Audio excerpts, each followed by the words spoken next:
سورہ نور آیت نمبر 21۔ اعوذ باللہ من الشیطان الرجیم، بسم اللہ الرحمن الرحیم۔ یا ایہا الذین آمنوا لا تتبعوا خطوات الشیطان ومن يتبع خطوات الشیطان فإنه يأمر بالفحشاء والمنکر ولولا فضل الله عليكم ورحمته ما زكى منكم من أحد أبدا ولكن الله يزكي من يشاء والله سميع عليم۔ ولا يأتل أولو الفضل منكم والسعة أن يؤتوا أولي القربى والمساكين والمهاجرين في سبيل الله وليعفوا وليصفحوا ألا تحبون أن يغفر الله لكم واللہ غفور رحیم۔ ان الذین یرمون المحصنات الغافلات المؤمنات لعنوا فی الدنیا والآخرہ ولہم عذاب عظیم۔ یوم تشہد علیہم السنتہم وایدیہم وارجلہم بما کانوا یعملون۔ یومئذ یوفیہم اللہ دینہم الحق ویعلمون ان اللہ هو الحق المبین۔ الخبیثات للخبیثین والخبیثون للخبیثات والطیبات للطیبین والطیبون للطیبات اولئک مبرؤون مما یقولون لهم مغفرۃ ورزق کریم۔ صدق اللہ العظیم۔ یا ایہا الذین آمنوا لا تتبعوا خطوات الشیطان، اے ایمان کا دعویٰ کرنے والو شیطان کے نقش قدم کی پیروی مت کرو۔ وَمَن يَتَّبِعْ خُطُوَاتِ الشَّيْطَانِ فَإِنَّهُ يَأْمُرُ بِالْفَحْشَاءِ وَالْمُنکَرِ، اور جس نے بھی پیروی کی شیطان کے نقش قدم کی، اسے پتہ ہونا چاہیے کہ شیطان صرف برائی اور فحش راستے دکھاتا ہے۔ وَلَوْلَا فَضْلُ اللَّهِ عَلَيْكُمْ وَرَحْمَتُهُ مَا زَكَىٰ مِنكُم مِّنْ أَحَدٍ أَبَدًا وَلَٰكِنَّ اللَّهَ يُزَكِّي مَن يَشَاءُ، اور اللہ کا خاص فضل تمہارے اوپر اور اس کی رحمت نہ ہوتی تو تم میں سے کوئی بھی ہرگز پاکیزہ نہیں ہو سکتا تھا۔ یہ اللہ ہے کہ وہ جسے چاہتا ہے پاک کرتا ہے۔ واللہ سمیع علیم، اور اللہ سب کچھ سنتا ہے اور جانتا ہے۔ ولا یأتل اولو الفضل منکم والسعة ان یؤتوا اولي القربى والمساکین والمہاجرین فی سبیل اللہ، اور تم میں سے وہ لوگ جن کے اوپر اللہ کا فضل ہوا اور ان کو مال کے لحاظ سے کشادگی حاصل ہے، وہ کبھی اس بات پہ قسم نہ کھائیں کہ وہ امداد نہ کریں گے اپنے قرابت داروں کی، مساکین کی اور ان مہاجرین کی جنہوں نے اللہ کے راستے میں ہجرت کی۔ وَلْيَعْفُوا وَلْيَصْفَحُوا، معاف کرو اور درگزر کرو۔ أَلَا تُحِبُّونَ أَن يَغْفِرَ اللَّهُ لَكُمْ، کیا تم اس بات کو پسند نہیں کرتے کہ اللہ تمہیں بھی معاف کرے؟ واللہ غفور رحیم، اور اللہ تو بخشنے والا مہربان ہے۔ ان الذین یرمون المحصنات الغافلات المؤمنات لعنوا فی الدنیا والآخرہ، اور وہ لوگ جو پاک دامن اور بھولی بالی خواتین کے اوپر جو کہ مومن ہیں ان کے اوپر الزام لگاتے ہیں، ان کو کے اوپر بہتان لگاتے ہیں، تہمت لگاتے ہیں، ان کے اوپر دنیا اور آخرت میں لعنت ہے۔ وَلَهُمْ عَذَابٌ عَظِيمٌ، اور ان کے لیے بہت بڑا عذاب ہے۔ يَوْمَ تَشْهَدُ عَلَيْهِمْ أَلْسِنَتُهُمْ وَأَيْدِيهِمْ وَأَرْجُلُهُمْ بِمَا كَانُوا يَعْمَلُونَ، اور اس دن ان کی اپنی زبانیں اور ان کے ہاتھ اور ان کے پاؤں ان کے خلاف گواہی دیں گے ان کے اعمال کے بارے میں۔ یومئذ یوفیہم اللہ دینہم الحق ویعلمون ان اللہ هو الحق المبین، اور اس دن ہر ایک کو اس کے کرتوتوں کا، اعمال کا جائز بدلہ دے دیا جائے گا، اور لوگ اس بات کو جان لیں گے کہ اللہ الحق بھی ہے اور حق کو واضح بھی کرتا ہے۔ الخبیثات للخبیثین والخبیثون للخبیثات، خبیث مرد خبیث عورتوں کے لیے اور خبیث عورتیں خبیث مردوں کے لیے۔ والطیبات للطیبین والطیبون للطیبات، اور پاکیزہ عورتیں پاکیزہ مردوں کے لیے ہیں اور پاک عورتیں پاکیزہ مردوں کے لیے، اور پاک مرد پاکیزہ عورتوں کے لیے۔ اولئک مبرؤون مما یقولون، یہ لوگ ان الزامات سے بری ہیں کہ جو ان کے اوپر لوگوں نے لگائے. لہم مغفرۃ و رزق کریم، ان کے لیے مغفرت ہے اور بڑی باعزت روزی ہے. اس رکوع میں پہلے کی طرح کچھ تنبیہات ہیں اور ہدایات ہیں. سب سے پہلی چیز جو کہی کہ یا ایھا الذین آمنوا لا تتبعوا خطوات الشیطان. خطوات کہتے ہیں قدموں کو، خطوہ اصل میں قدم کو کہتے ہیں، خطوات اس کی جمع ہے. اردو میں ہم واحد کے طور پہ استعمال کرتے ہیں کہ اس کے نقش قدم پہ چلا، لیکن عربی میں قرآن پاک میں یہ جمع کے طور پہ استعمال ہوتا ہے اور ہے اس کا مفہوم وہی نقش قدم پہ چلنا. نقش قدم پہ چلنا یہ ہوتا ہے کہ اس کے قدموں کے نشان کو دیکھ کے اس کے مطابق جدھر جدھر وہ اگلا گیا اس کا سربراہ، اس کا رہبر اور رہنما جدھر گیا یہ بھی اس کے قدموں پہ قدم رکھتے ہوئے ادھر ہی جاتا ہے. تو اللہ نے یہاں پہ بھی اور جگہوں پہ بھی شیطان کے نقش قدم کی پیروی سے منع کیا. سورہ بقرہ میں بھی اس قسم کی بات آئی. وہاں پہ حلال و حرام کی بات تھی کھانے پینے کے لحاظ سے.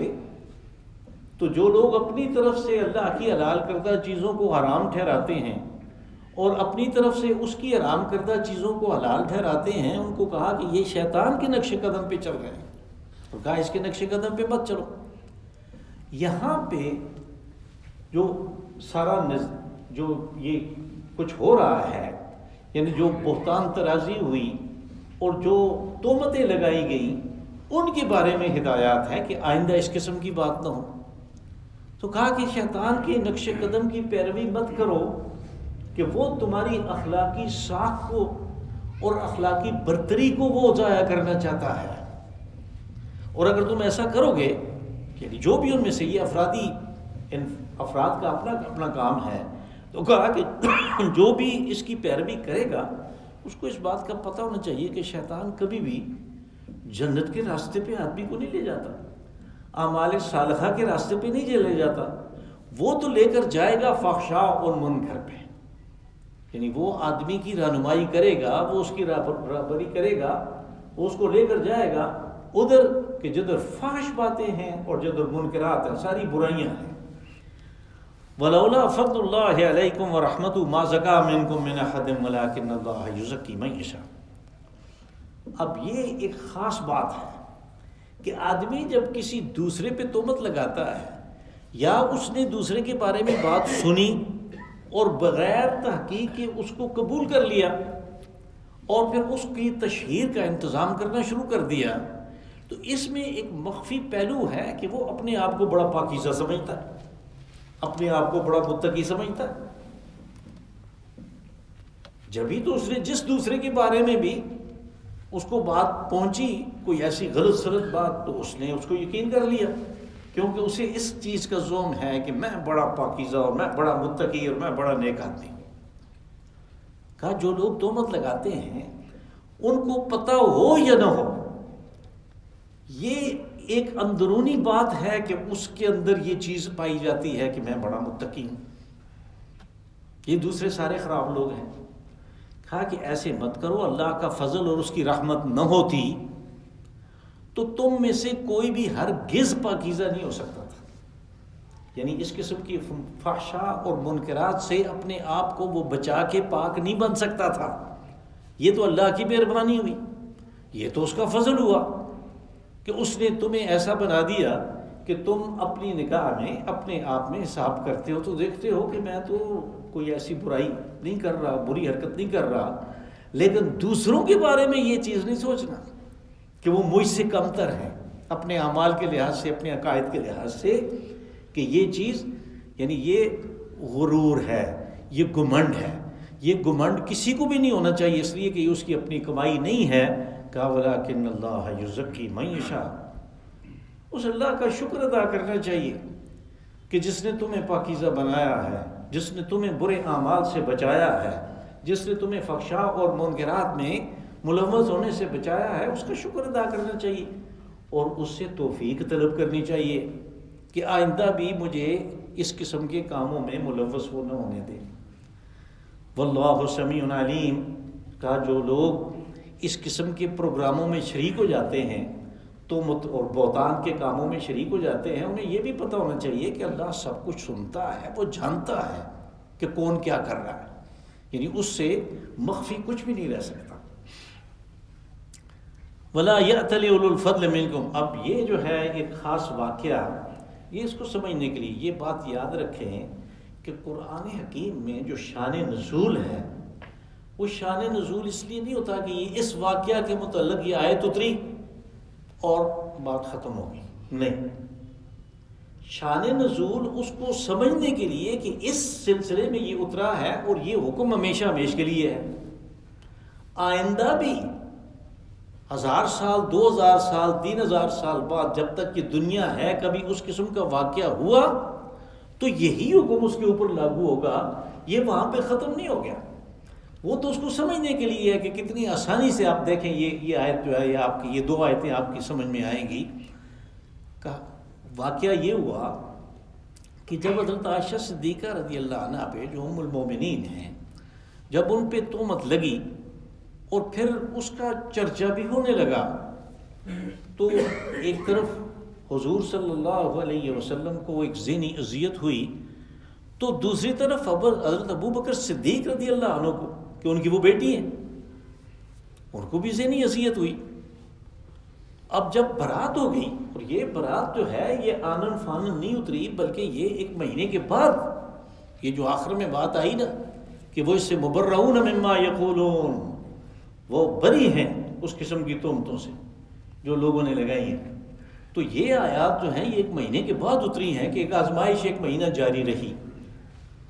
اب جب یہ آیات اتر گئیں اور ان کی برات کا اعلان ہو گیا اللہ کی طرف سے، تو پھر حضرت ابو بکر صدیق رضی اللہ عنہ نے ان کے ایک قبیلے کا، وہ آپ جو ہیں بنو تیم سے تعلق رکھتے تھے، تو بنو تیم کا ایک صحابی تھے، مستہ نام تھا ان کا، تو مستہ کی کفالت وہ کرتے تھے، اس کی امداد کرتے تھے مکہ میں بھی، اس کے پورے خاندان کی، اور جب ہجرت کر کے آ گئے تو وہ بھی آ گئے، لیکن وہ نادار تھے تو ان کی امداد وغیرہ یہی کرتے تھے، ان کا خرچہ یہی اٹھاتے تھے۔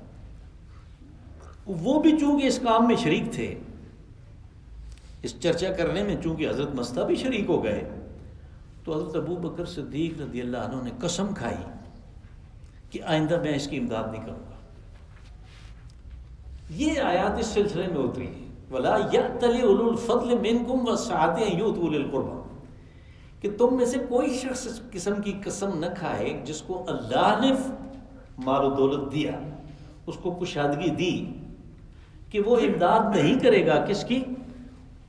اُولِي الْقُرْبَىٰ وَالْمَسَاكِينَ وَالْمُهَاجِرِينَ، اپنے خاندان کے لوگوں کی، قرابت دار ہیں، مسکین ہیں اور اللہ کے راستے میں ہجرت کر کے آئے۔ اب انہوں نے غلطی تو ان سے ہوئی، لیکن اللہ نے حکم دیا کہ تم اس کی امداد بند نہیں کر سکتے، کیوں؟ وَلْيَعْفُوا وَلْيَصْفَحُوا، حکم ہوا کہ تم معاف کرو، جب کسی کی غلطی دیکھو تو معاف کرو اور درگزر کرو۔ اب یہ جو معاف کرنا اور درگزر کرنا ہے، پہلے بھی یعنی سورہ آل عمران میں ایک بات آئی تھی کہ تم معاف کرو، درگزر کرو اور لوگوں کے ساتھ احسان کرو۔ یعنی اس وقت میں نے ایک واقعہ آپ کو سنایا تھا کہ حضرت حسن رضی اللہ عنہ کو ایک خادمہ، وہ ان کے لیے ایک پانی کا گلاس لے کے آئی، آپ نے کہا کہ مجھے پانی دو، پانی کا گلاس لے کے آئی تو وہ اس کو ٹھوکر لگی یا کیا ہوا، وہ سارا گلاس حضرت حسن کے اوپر الٹ گیا، ان کے کپڑے سارے بھیگ گئے۔ تو ظاہر ہے وقتی طور پہ تو غصہ آتا ہے، ان کو غصہ آیا، تو اس نے سورہ آل عمران کی وہ آیت جو ہے اس کو پڑھا کہ وَالْعَافِينَ عَنِ النَّاسِ، کہ جو اللہ کے بندے ہیں وہ تو لوگوں کو معاف کرتے ہیں۔ تو حضرت حسن رضی اللہ عنہ نے فرمایا کہ کوئی بات نہیں، میں نے بھی تمہیں معاف کیا، کوئی ایسی بات نہیں۔ اس نے کہا واللہ یحب المحسنین، صرف معافی نہیں، اللہ تو احسان کرنے والوں کو پسند کرتا ہے۔ تو آپ نے فرمایا کہ ٹھیک ہے، وہ تو لونڈی تھی، باندی جو ہوتی ہے، غلام، تو آپ نے فرمایا کہ جاؤ تم آزاد ہو، یہ احسان ہے، یعنی جس کا جو حق ہے اس سے زیادہ اس کو دینا یہ احسان ہے، اور اپنا جو حق ہے اس سے کم لے کے راضی خوش ہو جانا یہ احسان ہے۔ تو یہاں پہ معاف کرنے کی اور درگزر کرنے کی بات ہے، وَلْيَعْفُوا وَلْيَصْفَحُوا، اور احادیث رسول صلی اللہ علیہ وسلم میں اس کی بڑی تاکید ہے کہ یہ وہ چیز ہے کہ جس کے اندر یہ صفت پیدا ہو جائے وہ اس چیز سے بچ جاتا ہے جس کو غصہ کہتے ہیں، کہ جب آدمی کو ایک جوش آتا ہے، ابال آتا ہے، اور وقتی طور پہ وہ کچھ بھی کر سکتا ہے اس میں، اور وہ ایک لمحے کی بات ہوتی ہے کہ فیصلہ کر لیتا ہے کہ میں نے یہ کرنا ہے، وہ کر گزرتا ہے ایک لمحے میں، آگے ساری زندگی پچھتانا ہوتا ہے۔ لوگ آتے ہیں نا مسئلہ پوچھنے کے لیے کہ وہ جناب مجھے بڑا سخت غصہ آ گیا تھا، بہت، مجھے تو اس وقت پتہ ہی نہیں تھا، اتنا غصہ آیا ہوا تھا اور میں نے طلاق دے دی۔ اب کیا ہوگا؟ اب طلاق ہے بس۔ لیکن جن لوگوں کی یہ عادت ہے کہ چھوٹے چھوٹے گناہوں کو، چھوٹی چھوٹی غلطیوں کو، اپنے جو ماتحت ہیں، جو بچے ہیں، ان کو معاف کرتے رہتے ہیں، ان کے اندر یہ صفت موجود ہے، تو ان کو وہ اس قسم کا یعنی غصہ بھی نہیں آتا کہ جو آدمی کے لیے پشیمانی کا اور پچھتاوے کا سبب بنتا ہے۔ تو اللہ نے حکم دیا کہ وَلْيَعْفُوا وَلْيَصْفَحُوا، معاف کرو اور درگزر کرو۔ اَلَا تُحِبُّونَ أَن يَغْفِرَ اللَّهُ لَكُمْ۔ اب دیکھو آدمی اپنی غلطیاں تو اللہ سے معافی مانگتا ہے، ہر وقت معافی مانگتا ہے کہ مجھے پتہ ہی نہیں ہے کہ میں نے کیا کیا غلطیاں کی ہیں، کتنے گناہ کیے ہیں، کتنے مجھ سے ناجائز کام ہوئے ہیں۔ تو جیسے حکم ہے، استغفار ایک باقاعدہ عبادت ہے کہ تم اللہ سے معافی مانگو، اس کی شرائط جو ہے معافی کی پوری کرو، وہ معاف کرتا ہے۔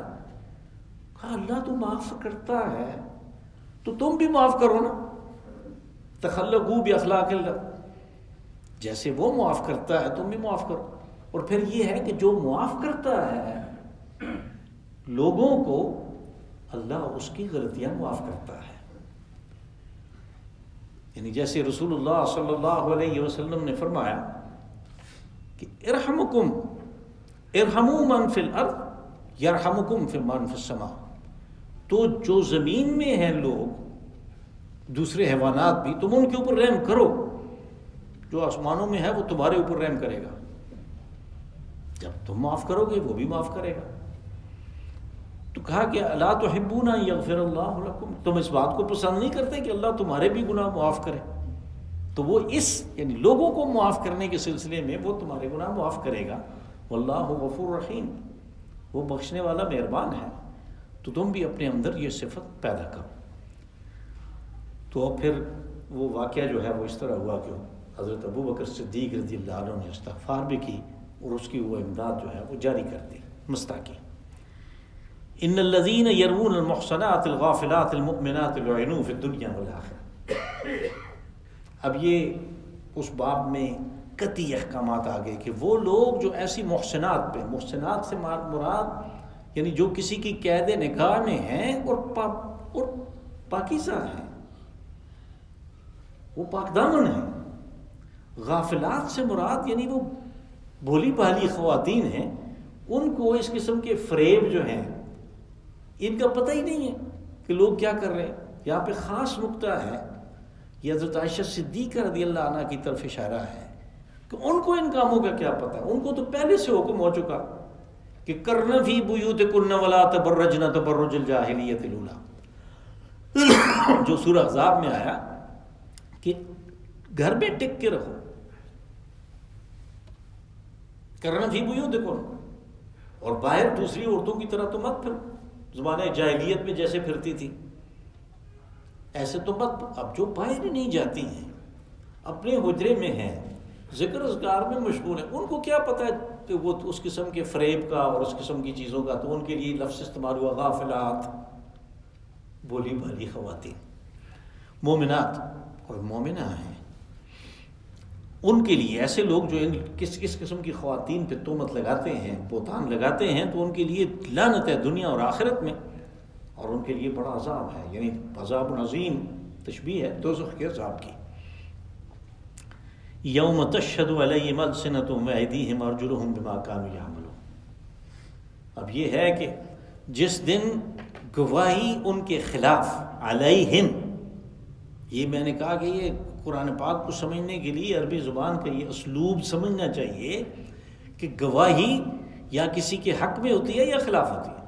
جب کسی کے خلاف گواہی آتی ہے تو علی کا صلہ استعمال ہوتا ہے، اور جب کسی کے حق میں ہو تو صرف لام استعمال ہوتا ہے۔